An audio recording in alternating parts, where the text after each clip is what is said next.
our money make us happy? Does God want me to be rich or poor? If I give, will God reward me? These are some of the questions we ask about money. It's a tricky area of life and so easy for us to get it wrong. But underlying all these questions, there is one key, one secret, as the Apostle Paul called it. It's a truth that sets us free to enjoy the blessing of money, as well as being able to resist the temptation that it offers. Let me illustrate with a story I love to tell. Several years ago, when I was needing a new home, God spoke to me in a dream. I saw myself being shown around a grand and spacious house. It felt more like a mansion than a home. There was one particular room with shiny marble tiles, grand columns, and French windows. A month later, that vision manifested spectacularly into reality. Through an uncanny set of circumstances, I moved into the house I'd seen in the dream. A mansion with a room with white marble tiles, grand columns, and French windows. Plus some things I hadn't seen, a tennis court and a swimming pool. I lived there rent-free for over a year while the owners were overseas on business. God had miraculously provided me with a beautiful home. But there's also another story, one I haven't told quite as frequently. It happened a few years after my stay in the mansion. Again, I was looking for a home to live and a friend kindly offered me to stay at her place for a few weeks. She lived in an inner city terrace house on the edge of the notorious King's Cross in Sydney. It was simply furnished, a small kitchenette and a single bathroom. At the back was a tiny room she used as a study. It was the tiny room that caught my eye when I first stayed there.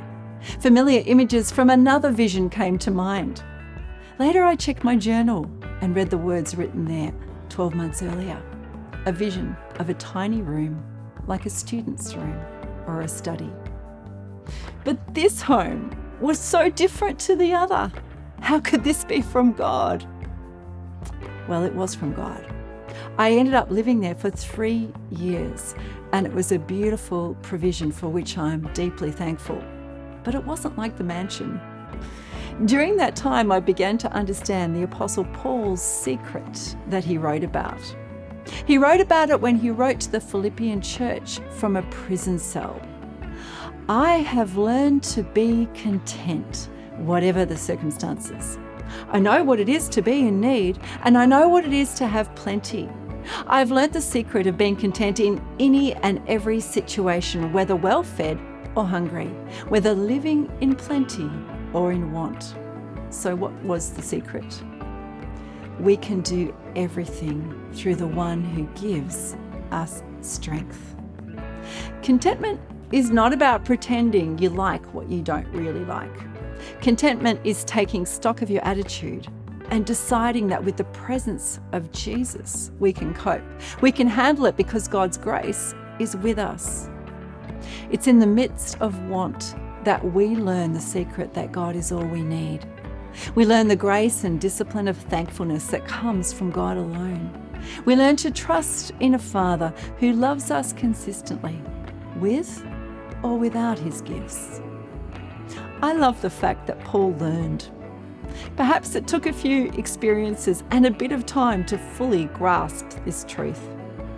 I learnt that as I slept on a mattress on the floor in the study of my new home. I confess it took a while.